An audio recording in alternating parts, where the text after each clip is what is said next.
Здравейте, хора!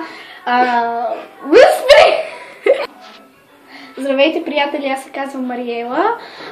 Днес е първият ден, в който си направих канал и първият клип, който сега ще видите. Да. Аз се казвам Арзу. Извинете, обърках се.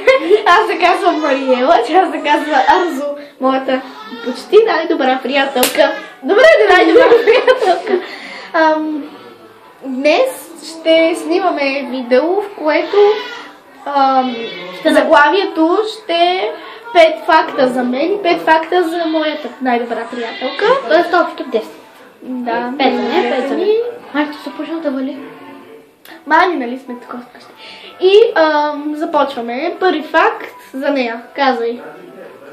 Аз се казвам Руса Христо Златева. Аз се казвам Мариела Алексиева. Втори факт за теб. Аз не обичам такива дрехи, които ми дават. Аз обичам по-тъмните цветове, защото повече ми отиват като черното. Горе-долу червеното. Те сега са ти. Аз обичам по-светлите цветове, нещо, че има малко черно. Факт трети. Сега факт трети за мен. Аз много обичам, например, да си чатя с някой, например, Фейсбука и така нататък. Обичам телефоните, компютрите, лаптопите, телевизорите, таблетите и всичко друго. Сега си ти четвърти факт за теб. Нямам Фейсбук. Имам само Viber, но си го изтрих. Добре, такъв друг. Какво обичаш или какво правиш в ежедневно време? Играя игри на телефона.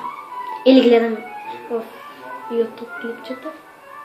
Това беше трети факт за мен. Така, аз много... не, това беше четвъртия. А четвъртия факт за мен. Аз много обичам да слушам музика на телефона си с слушалки. Но се обожавам да слушам музика. Даже когато няма никой сега мен, петия факт за теб. Петия факт за теб. Кажи петия факт. Обичам да пея много музика. И когато няма никой при мен, започвам да крещя.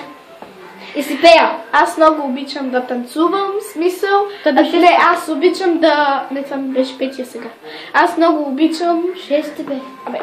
Аз ходя на плуване и много обичам да ходя на плуване. Нали, да плувам, обаче за жал ще пропусна морето.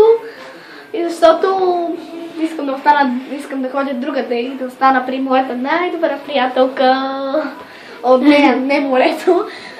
Добре, хора, това беше от нас. Дано да ви е харесало.